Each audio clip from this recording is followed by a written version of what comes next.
En los programas de Mea Culpa vistos hasta aquí, hemos conocido la historia de hombres comunes y corrientes, cuya estadía en prisión responde a su primera incursión en el mundo del delito. Hechos tan graves como el crimen o el secuestro eran cometidos por primerizos, por decirlo de alguna manera, que llegan a delinquir producto de desviaciones serias en su escala de valores, de un arrebato o bien de la agresión descontrolada.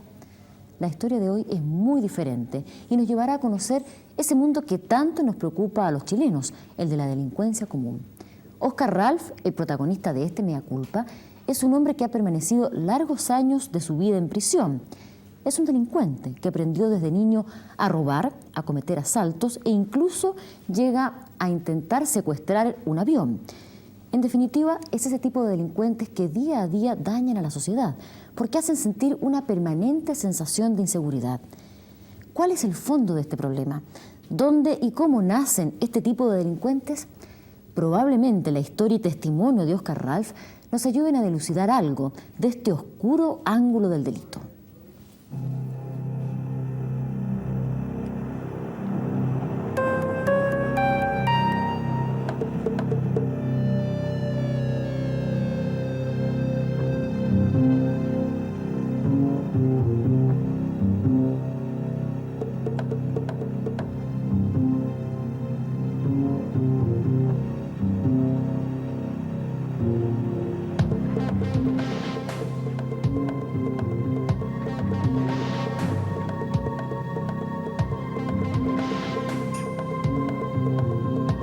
Estamos en la cárcel pública de Santiago. Paradojalmente, hoy, este lugar no existe como tal. Sin embargo, aún permanecen los recuerdos de muchos que pagaron con prisión su mea culpa.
Dime, ¿con quién vives tú en tu casa? Con mi mamá. ¿Y tu papá? ¿Qué pasó con él? También vive, pero a ver, se encuentra sin trabajo. Y ahí cerró. A veces le falta para comer, le falta de todo. Y vivimos, somos 6, mi mamá y mi papá somos 8, y vivimos en una pieza súper chiquitita. Y a veces yo salgo a trabajar para que no nos falte. Esa es la vida mía. El destino de muchos menores que, superados por su condición de pobres, acceden al delito, se traduce en su etapa de adultos a vivir de una u otra manera privados de libertad. Las cárceles chilenas, sin duda, no ofrecen a los reos posibilidades ciertas de rehabilitación. Muy por el contrario, se transforman para ellos en verdaderas escuelas del delito. En este ámbito, los recintos penales albergan a dos grandes tipologías de habitantes: los primerizos y los delincuentes habituales. Entre estos últimos, existe un gran porcentaje que solo son el resultado absoluto de una niñez imperfecta, huérfanos de afecto y, por sobre todo, muy ligada a los estadios de la pobreza.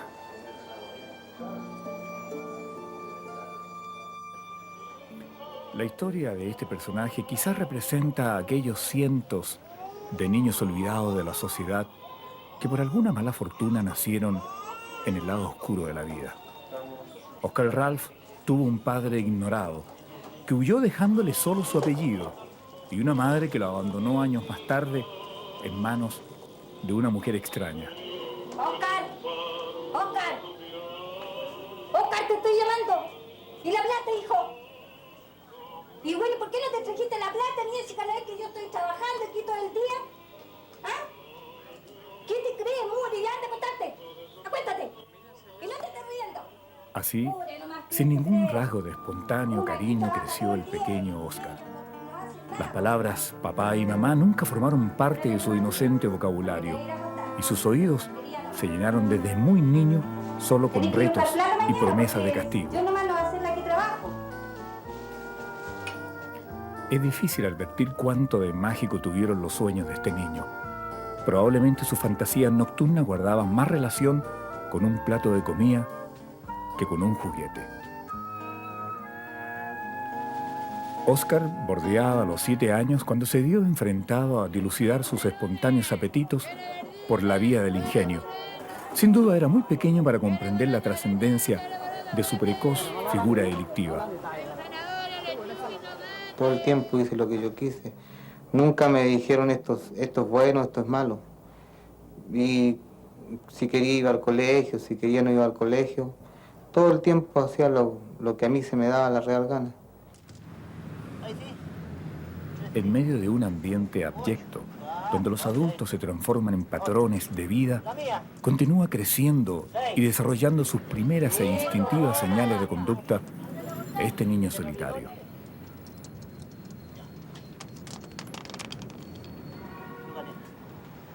¿Cuánto tengo? 8. ¿Y tú tenés? En esta etapa no existe para él el colegio ni ningún tipo de obligaciones. Más bien una suerte de peligroso libertinaje se presenta como la única alternativa. En aquella época, su personalidad va recibiendo los primeros tintes de violencia, a tal punto que declara haber usado un cuchillo en contra de otro niño a los 8 años. ¿Qué?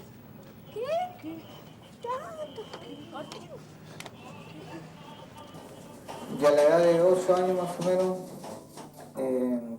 tuve un altercado con un niño, y como había visto tantas cosas, le pegué con una cuchilla a uno en una nave. Me llevaron preso, me tuvieron detenido. En ese tiempo había en Moneda, había un hogar de menores. En el hogar de menores me tuvieron como 2 o 3 días y me soltaron. Me fui a la casa. Me acuerdo siempre, nunca me voy a olvidar que dijo un policía a otro, le dijo, mira, le dijo, este le pegó con una cuchilla a un niño, ¿cómo irá a hacer después? La calle y la urgente necesidad de llegar con algo a su casa lo instan a robos menores o a pedir limosna cuando es necesario. La vida de Oscar se resuelve sin aspiraciones. No sabe leer ni escribir, pero en cambio desarrolla habilidades para el juego y talento para conseguir dinero fácil. Una mezcla de niño-hombre es quizás la mejor definición de su comportamiento ante el cúmulo de experiencias fuertes que tempranamente lo acosan. Cuesta aceptar que un niño a esta edad haya estado expuesto a una experiencia tan fuerte y traumática que lo haya marcado para el resto de su vida.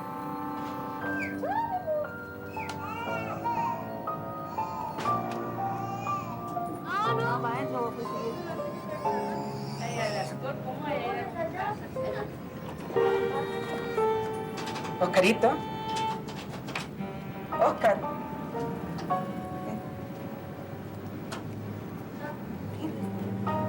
¿Qué estabas haciendo? ¿No quieres jugar conmigo un ratito?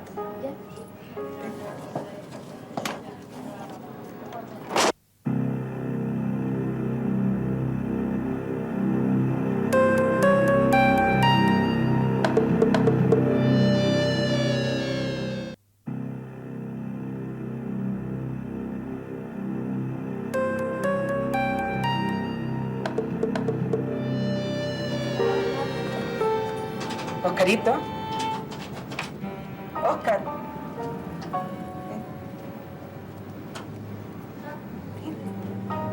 ¿Qué estabas haciendo? ¿No quieres jugar conmigo un ratito?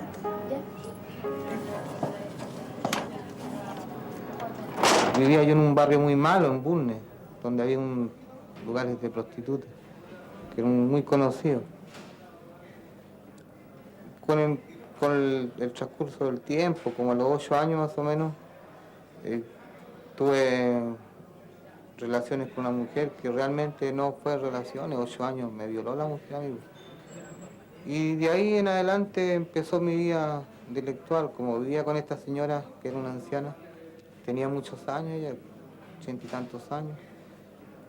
Hacía lo que se me antojaba, empecé a conocer más gente, salía con ellos y me empezaron a enseñar a robar. Con un sabor agrio, sin encontrar explicación a su sórdida opción de vida, Óscar, a los 10 años de edad, se acostumbra a abandonar intermitentemente su hogar para luchar por la vida. Los puentes del Mapocho y furtivas compañías se transformaron por tiempo en el escenario de su existencia. El paso de los años no hizo otra cosa que consolidar la incipiente conducta antisocial de Óscar Ralph. Pero extrañamente sus incursiones delictuales jamás significaron buenos dividendos. Más bien casi siempre estaban teñidas de dramatismo y fatalidad. Durante mucho tiempo se amparó en el tráfico de estupefacientes o de marihuana como un modo de sobrevivir.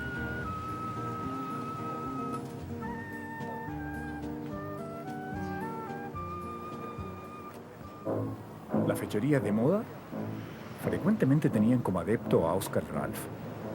Durante largo tiempo este menudo hombre se dedicó al no menos riesgoso oficio de lanza, término de lampa que define a quienes roban a los peatones a plena luz del día.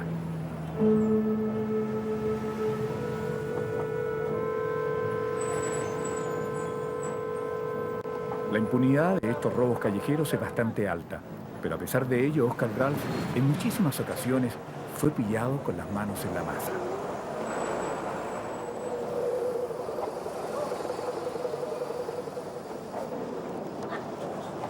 Me cayó, ¿no?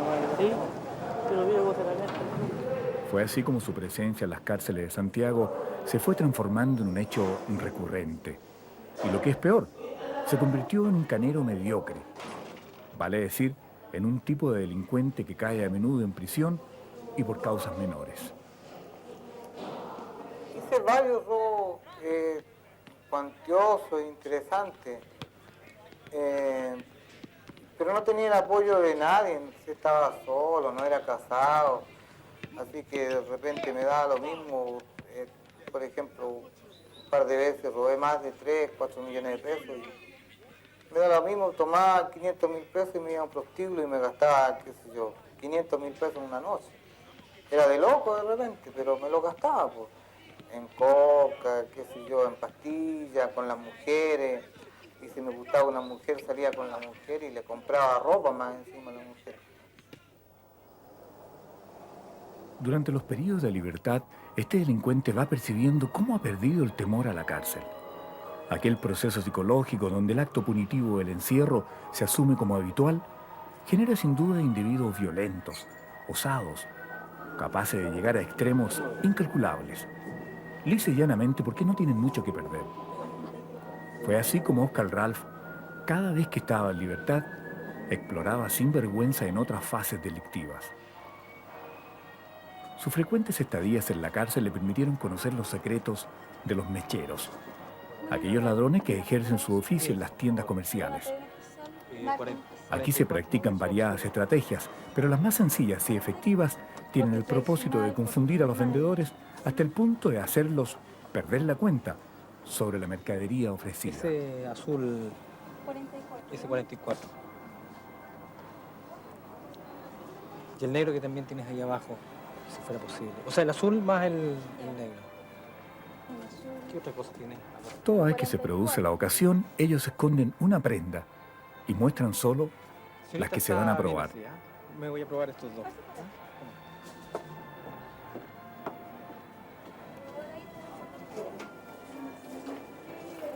La idea, por cierto, es robarse el artículo sobrante y argumentar luego que decidió postergar la compra para otra ocasión.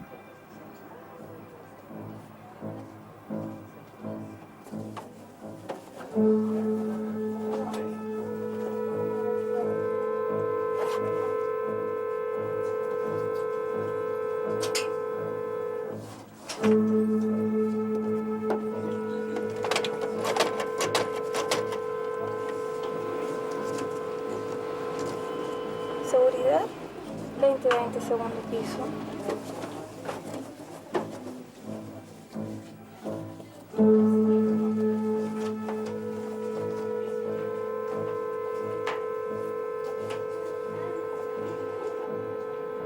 No me quedas.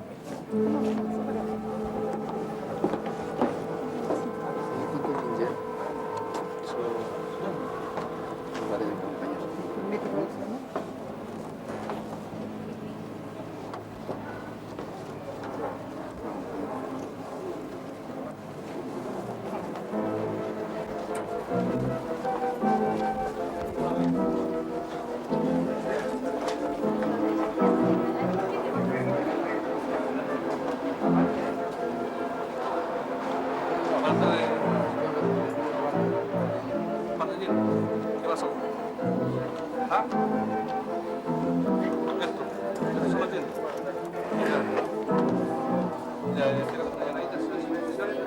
Esta de 23 de 13 cuarta.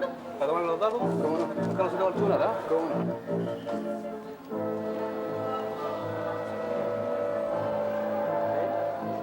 Durante muchísimo tiempo, Oscar Ralph se dedicó a esta especialidad de mechero. Y fueron muchas las veces que su actitud de sospechoso le jugó malas pasadas.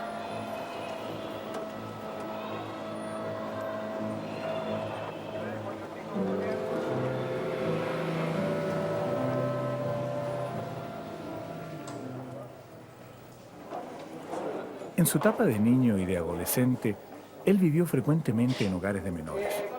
Pero cuando adquirió responsabilidades de adulto, sus culpas las pagó con prisión. A muchos disgusto, este hombre se transformó en delincuente menor, ya que sus delitos eran variados, pero poco significativos para el mundo de la cárcel. Al interior de los recintos penales existen estratos delictuales muy marcados. Por ejemplo, si un reo aparece en los periódicos, es bien connotado. Si es homicida, se privilegia como guapo y se respeta como tal. Si es asaltante o traficante de prestigio, la población penal lo admira. En cambio, los secuestradores y los violadores reciben todo el desprecio y rechazo del ambiente, al punto que se les castiga con la misma moneda, es decir, violándolos. Oscar Ralph, sin embargo, pertenece al núcleo mayoritario, al de los inadvertidos. Lograr el respeto de sus pares fue un anhelo muy especial de este canero mediocre. Aunque nunca perdió la esperanza de cometer un delito mayúsculo e inteligente que lo hiciera aparecer en los titulares de la prensa. Fue quizás esta frustración lo que lo llevó a buscar mejores horizontes en el extranjero. Me subía de polizón. Me subía de polizón a la chimenea y en la noche, qué sé yo, 3, 2 de la mañana, cuando ya está la tripulación durmiendo, uno baja y roba comida de los botes salvavidas. Y como a los 3, 4 días después, cuando veía más o menos que el barco ya iba afuera de alta mar, bajaba a cubierta y ya ahí no lo pueden a uno devolver. El eterno ladronzuelo de poca estatura recorrió el mundo con sus fechorías, pero aquel sino de mala suerte jamás lo abandonó. Recorrió Sudamérica, Centroamérica, Canadá y toda Europa. Se hizo entender en varios idiomas, pero donde ejerció su rutina delictiva, sacó pasaporte para la cárcel. La soledad fue también la permanente compañía de este hombre. Sin duda es otra magra secuela de sus traumas infantiles. Apegado a sus amigos y amante de su tierra, apenas pudo juntó sus últimos dólares y decidió regresar a Chile desde Europa.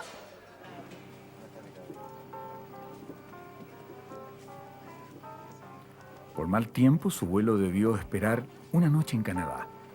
Ahí tuvo contacto con un grupo de desconocidos que lo alentaron a que desviara la nave hacia Libia, donde como pago lo esperaban algunos millones de dólares.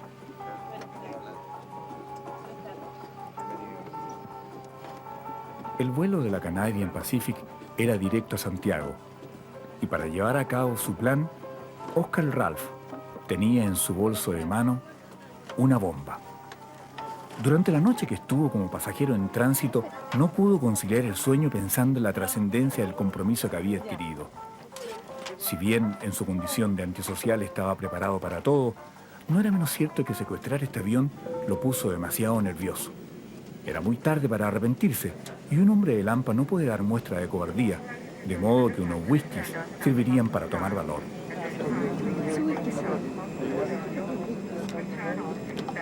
¿Le subo el bolso? ¿No?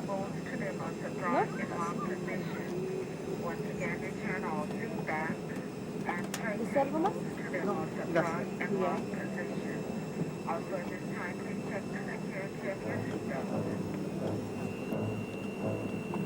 Cuando el avión emprendió vuelo a Chile, Oscar Ralph tenía en el cuerpo ya varios tragos de más. Quedaba entonces esperar el momento más adecuado para acceder a la cabina de mando.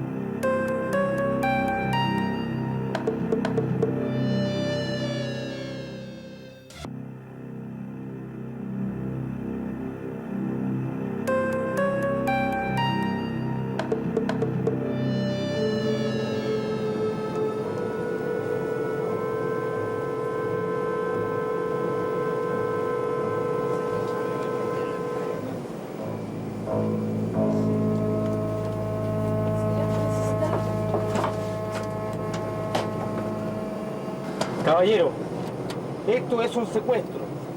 Lo que tengo yo aquí en mis manos es una bomba. Cualquier movimiento en falso, yo activo esta bomba. La tripulación no dejó de sorprenderse con la presencia de este aeropirata. Ante la promesa de activar la bomba si no accedían a sus requerimientos, los pilotos solo tuvieron la precaución de no inquietar a los pasajeros, que a esa altura ya sospechaban algo raro. Les habla el comandante. Por razones ajenas a nuestra seguridad, el vuelo directo hacia la ciudad de Santiago deberá ser interrumpido y tendremos una parada de emergencia en la ciudad de Panamá. Por nuestra seguridad, te rogamos mantener la calma. Muchas gracias. Calma, calma, vamos a llevar. El manifiesto estado de ebriedad del secuestrador, la ignorancia que demostraba respecto al destino deseado y la casi certeza que no tenía cómplices entre los pasajeros tranquilizó a los pilotos. A partir de ese instante, una comunicación interior permitió urdir una estrategia para reducir al aeropirata y quitarle el artefacto explosivo. Quiero que me lleven a Libia, ¿oíste? Ahora. Un momento, estoy comunicando. ¡A Libia! Sí, calmado. Sí, te entiendo.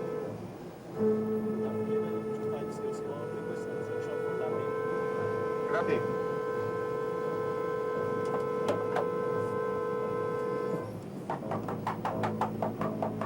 Oscar Ralph, absolutamente sobrepasado por los efectos del whisky, fue presa fácil. Posteriormente se descubrió que la bomba era solo una ordinaria radiopilas cubierta en un estuche de cuero. Producto de este revuelo, la tripulación aterrizó en Panamá para dejar en manos de la policía al primer aeropirata chileno. Obviamente la noticia recorrió el mundo entero. Y por supuesto, por fin, una proeza delictiva de Oscar Ralph marcaba presencia en la prensa nacional.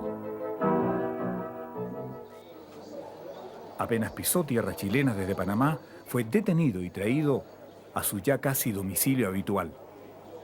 Para su suerte, no hubo cargos por el secuestro, pero su fama permitió que la policía recordara sus cuentas pendientes.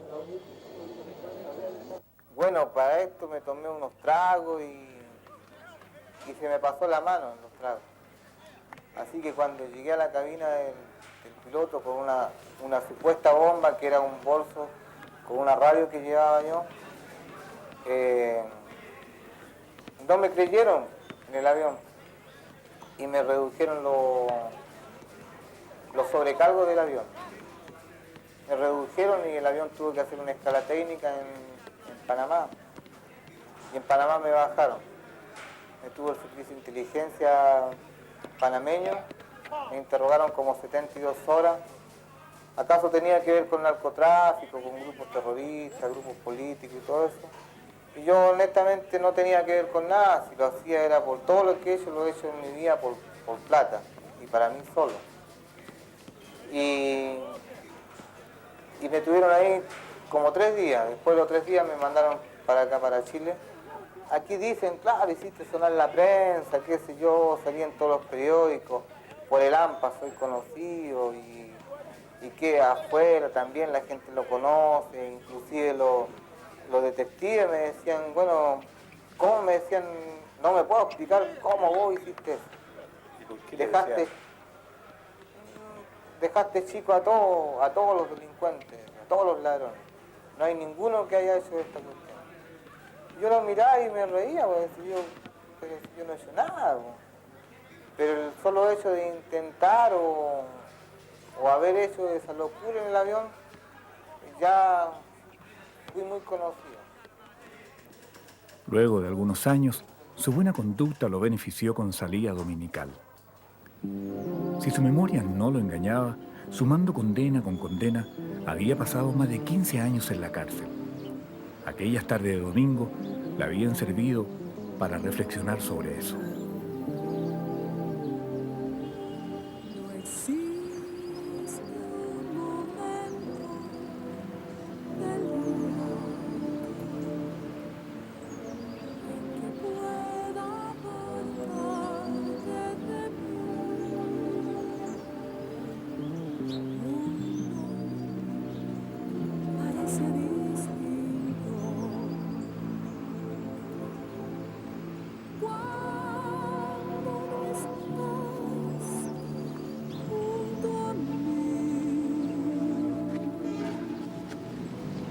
Bueno, que tiene fósforo, ¿eh? Sí. Tiene tantas ganas de fumar. ¿Y usted qué está haciendo por acá? Estoy esperando a mi hijo. ¿Casada? No, separada. ¿Y usted? No, soltero. Qué bonito. ¿Y mucho rato esperando acá? Bueno, hace media hora que tenía que llegar. Media hora. ¿Y usted vive muy lejos? Sí. ¿Y usted? No, por acá más o menos. Cerca. Qué fortuna, ¿eh? Encontrarnos aquí. Me encanta a mí venir al parque, la vegetación. Precioso lo encuentro. Podríamos juntarnos otro día. ¿Qué le parece? Sí, el martes. El martes. Fíjese que el martes es un problema para mí. El otro domingo podría ser, el domingo podría ser. ¿Ah? ¿Y a qué hora? A las 4. A las 4. Ya, a las 4. Pero no me vaya a fallar. ¿Ah? A mí tampoco. No, yo estoy aquí, a las 3:30 voy a estar. Chao. Gracias. Ay, ¿cómo se llama? Era la primera vez que este hombre le ofrecía nido a su corazón. Entonces, no faltó a aquella cita. Y lo que es más, llegó a la hora acordada. Tenía tantas esperanzas en aquella relación que no tardó en aclarar cuál era su domicilio verdadero y las dificultades que tendría hasta salir libre definitivamente. Su permanente soledad y la terrible falta de afecto hicieron que esta vez el encierro se tornara un calvario y los días eternos. Solo quería estar junto a su amada, la primera mujer que lo tomaba en cuenta. Que ya se sufre mucho. Estuve toda la semana pensando.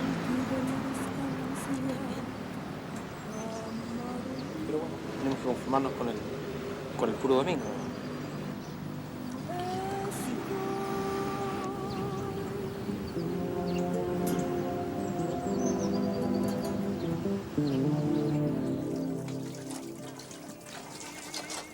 ¡Gordita! Prepáreme un cafecito, por favor.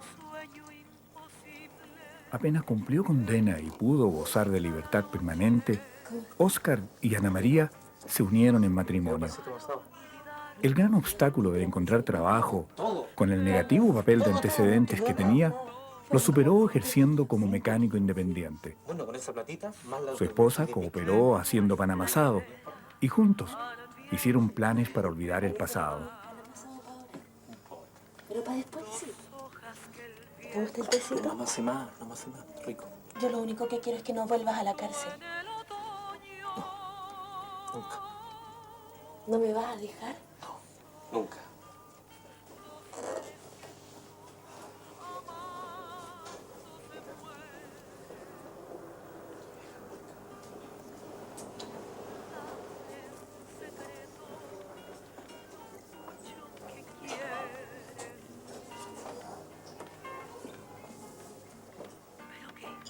El beneficio del cariño, Ocupan esos gallos que... el hecho de sentirse útil y bien atendido, sin duda representó para este hombre un momento único en su vida.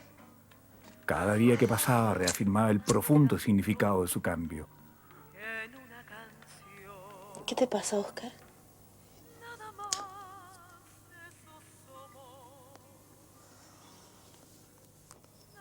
Pero que cuesta tanto agarrar una pega. Tanto hacer plata. ¿Tú sabes lo que es llegar a mi casa y que tú me sirvas un té con unas tostadas? Es levantarme en las mañanas y ponerme una camisa planchada. Es tan importante para mí eso, porque tú has hecho de mí algo distinto. Claro, y ahora lo tiraríais todo por la borda, ¿no es cierto? Ahora tienes pega, está el garage. Vamos a hacer pan amasado. Vamos a salir adelante.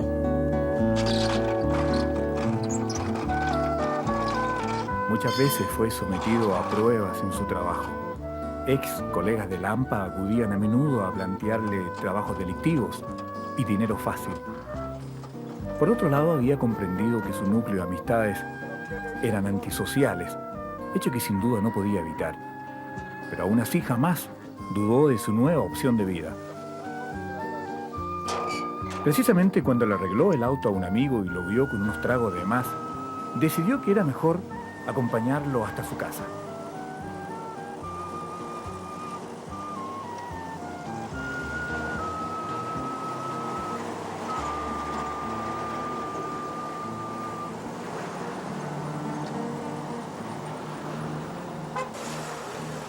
Aquel viejo problema de poca fortuna o mala suerte parecían haber quedado en el pasado de Óscar Ralph.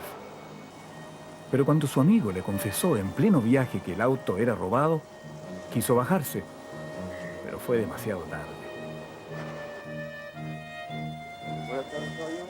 ¿Me permite su licencia de conducir y los documentos del vehículo, por favor? Espera. ¿Trabajo o no, caballero? Sí, espere. La verdad es que yo... Bájese del vehículo, por favor. Me abre la maletera y su acompañante también, caballero.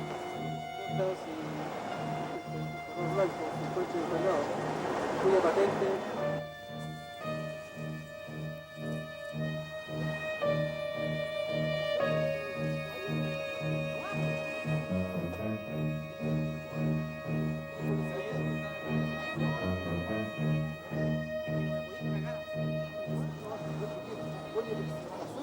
Yo voy a ir preso, ¿no? Que yo no quería delinquir, quería delinquir más.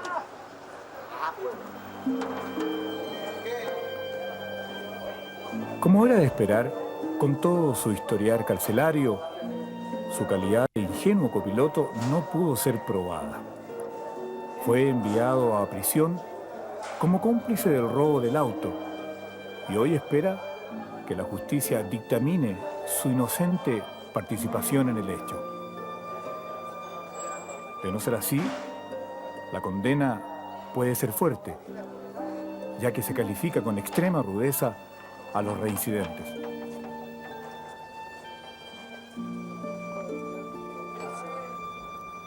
Mientras espera la visita diaria de su esposa Ana María, Oscar Ralph no encuentra explicación a tanta desgracia. Entonces, vuelve a recordar uno a uno todos aquellos hechos traumáticos que guiaron su existencia y que lo llevaron a ser lo que es hoy. A mí nunca ha sido fácil la vida porque todo el tiempo he estado preso. Mi familia fue una familia mal organizada. Desde el primer momento que cuando me parió mi madre, el tiempo después me dejó abandonado con una señora que me crió. Y siempre hice lo que yo quise, todo el tiempo hice lo que yo quise. Nunca me dijeron esto es bueno, esto es malo. Y si quería ir al colegio, si quería no iba al colegio, todo el tiempo hacía lo que a mí se me daba la real gana. Y hasta que vivía yo en un barrio muy malo, en Bulnes, donde había lugares de prostitutas, que eran muy conocidos. Con el transcurso del tiempo, como a los 8 años más o menos, tuve relaciones con una mujer que realmente no fue relaciones, 8 años me violó la mujer, amigo. Nunca tuve nada, Carlos, nunca tuve nada. Honestamente, si digo es mentira. Y las veces que tuve plata la estuve trabajando y una que otra vez también producto de los robos, pero cada vez que llegaba a Chile me decía esta señora que me crió, tuve como hasta los 16, 17 años con ella, me decía siempre llegáis con la cola entre medio de las piernas. Y yo me daba cuenta, si yo era verdad, decía yo, que varias veces me deportaron de muchos países por indeseable, por andar vagando, no tenía dónde estar, entraba ilegal, sin visa, andaba sin pasaporte, entonces, claro, me tenían que echar del país y estaba haciendo daño, no estaba produciendo nada para ningún país. No conocí el amor, conocí a una mujer, cuando salí de Puente Alto la conocí a ella. Nunca pensé que me iba a durar tanto y me iba a ser tan fiel. Esta mujer me es tan fiel hasta el día de hoy. Aquí en la cárcel llega hasta noche entera, mañana entera.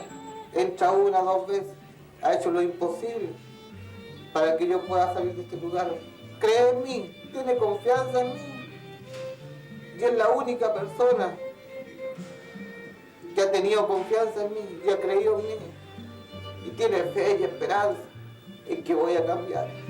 Y quiero responderle a ella y a la gente que va a creer en mí o que quiere creer en mí, porque es difícil creer en una persona que tiene los antecedentes como yo. Es muy difícil que crean, porque solamente ven los papeles, pero no ven la persona. Si mirara hacia atrás, Oscar, y pudiera arreglar su vida, ¿qué haría? Si mirara hacia atrás y pudiera arreglar mi vida, nacer de nuevo. Y yo nací de nuevo. Estoy naciendo de nuevo. Ahora estoy naciendo de nuevo. Estoy naciendo de nuevo. Estoy naciendo de nuevo.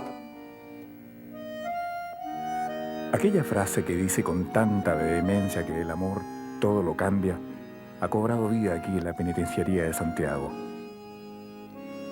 En algún pasaje de la filosofía moderna se escucha decir que la vida comienza hoy. ¿Cuántos de estos hombres que han crecido a la sombra de la indignidad carcelaria merecen una oportunidad? No lo sabemos.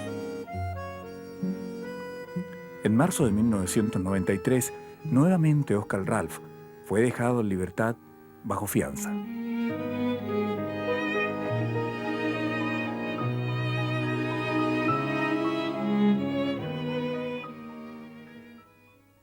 Era el caso de Oscar Ralph, un hombre cuya historia nos pone de lleno en un tema de altísima sensibilidad de nuestro país, como es la delincuencia común.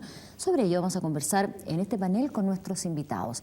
Doy la bienvenida al Andrés Domínguez, criminólogo, profesor del Instituto Superior de Investigaciones. Lo mismo que al doctor en psicología Jorge Agostini, quien es profesor del Instituto Superior de Carabineros. Y, como siempre, a Carlos Pinto. Muy buenas noches y bienvenidos a todos a Mea Culpa. Andrés, vamos de lleno al tema. ¿Es Oscar Ralph, el protagonista de esta historia, el prototipo del delincuente común en nuestro país? Si uno toma los datos de prisiones, efectivamente, porque él corresponde a un tipo de delito que es dominante, que es los delitos contra la propiedad, que el 51% de los condenados son por delitos contra la propiedad, corresponde al 60% de los que son solteros, al 77% que tiene entre 20 y 40 años, y al 41 y tanto por ciento que no tiene la educación básica completa, que es el caso de él. Por lo tanto, todas las estadísticas que se dan en prisiones muestran que efectivamente él es parte de la población dominante en los recintos carcelarios chilenos. Por lo tanto, es el tipo de delincuente al cual el chileno teme, ¿no?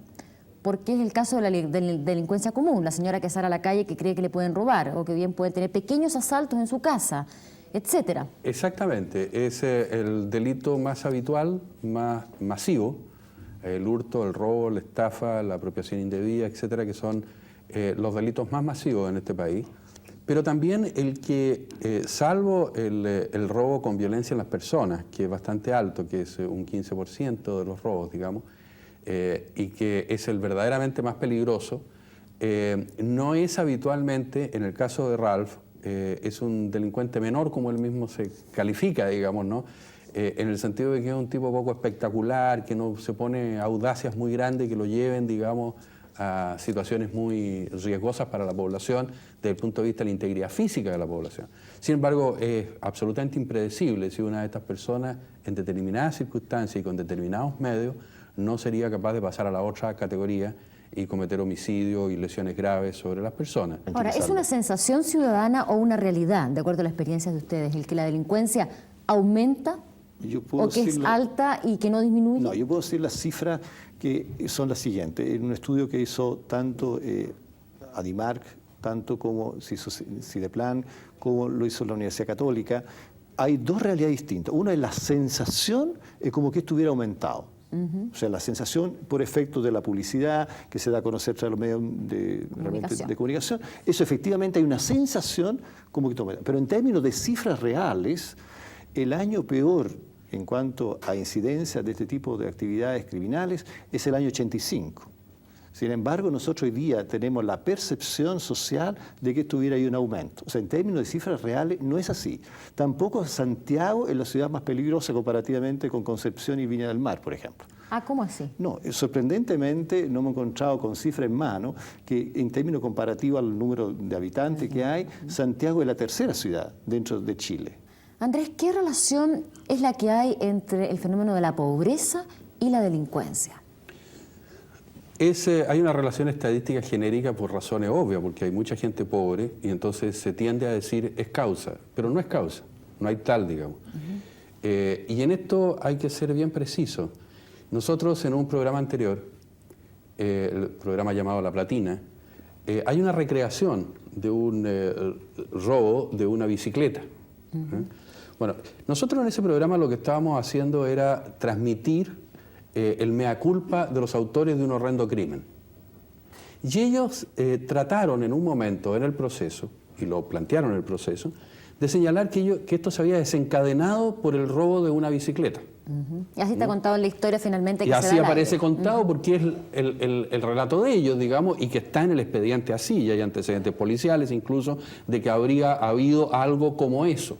Sin embargo, la abogada Pamela Pereira, que fue abogada de la familia de los dos jóvenes, con todo derecho nos ha dicho ver de que ese delito nunca fue comprobado en el proceso, no fue establecido así.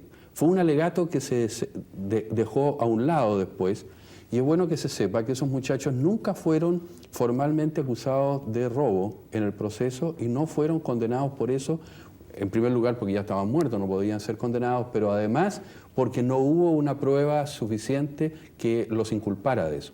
De manera que en ese sentido podemos darle disculpas a la familia si eso le ha causado un daño, porque nosotros no pretendimos en ningún momento aminorar el crimen que ellos habían sufrido, ni menos explicarlo por un supuesto robo que nunca se comprobó. Usted quiere decir que en el programa, por ejemplo, hablamos del programa, Oscar Ralph era un hombre que nació en un hogar muy humilde, que no tuvo familia, que se ve como muy desadaptado, con muy pocos lazos con la sociedad.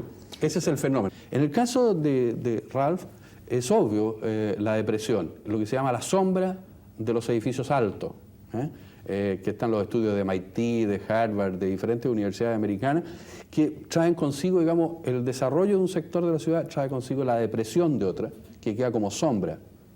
Y ahí es donde se desarrolla su vida de niño y donde naturalmente él no tuvo la suerte de ir al Hogar de Cristo, ir a los hogares de menores, carabineros, ir a alguna, no tuvo ninguna de esas posibilidades. Pero con esto usted está rompiendo un mito, una creencia muy generalizada, ¿no?, de que la pobreza es realmente el factor del delito en un 100%, digamos.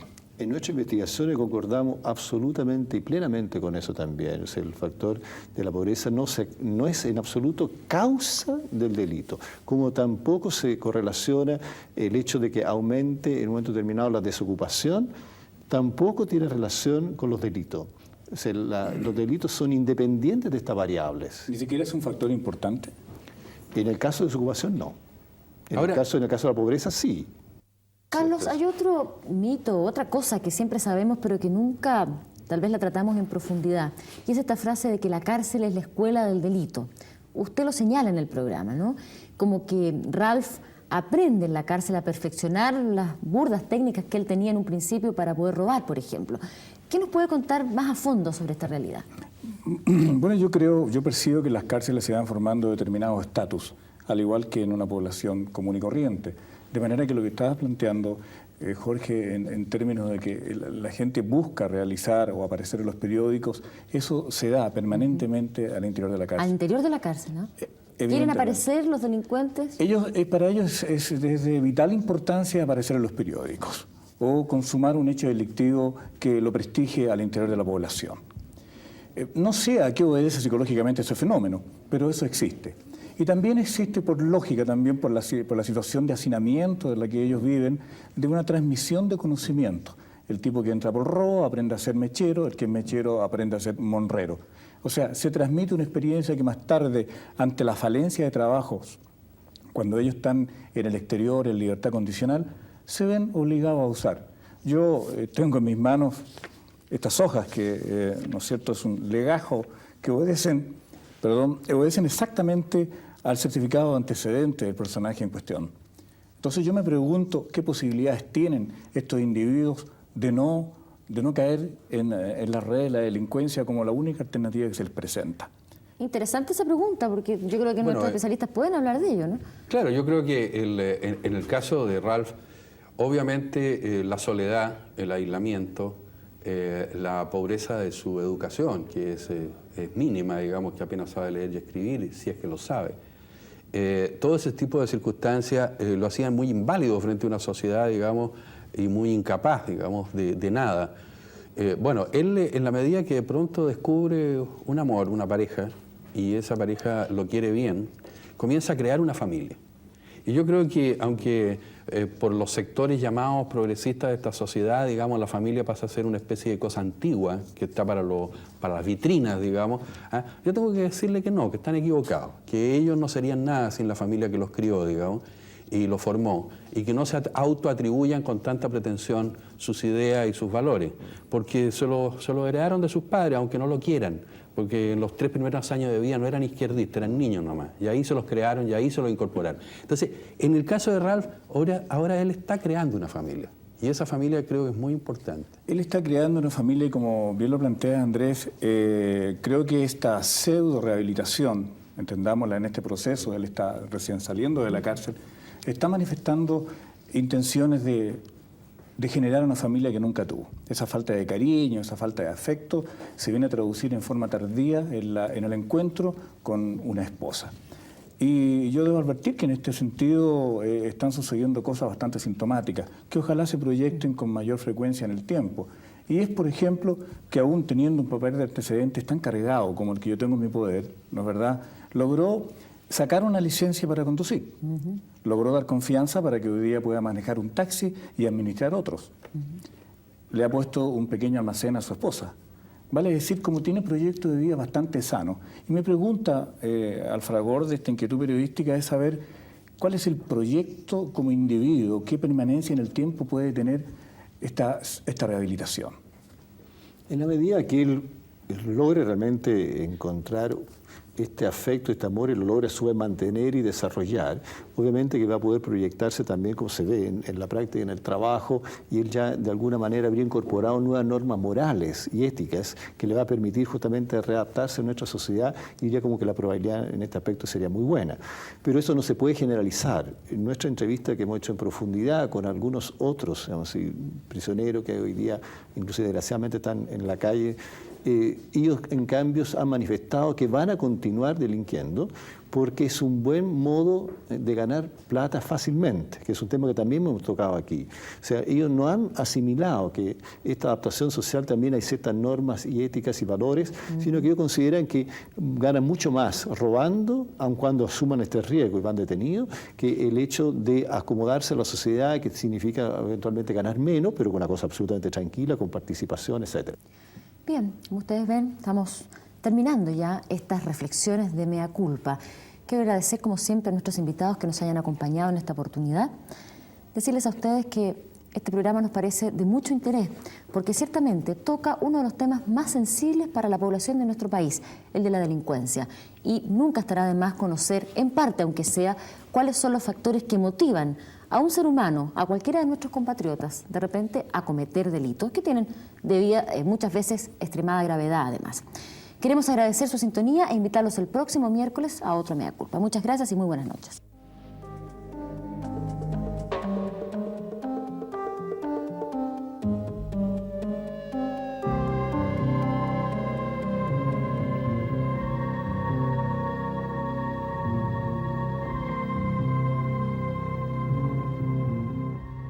Luego, en Televisión Nacional, Sin Protocolo.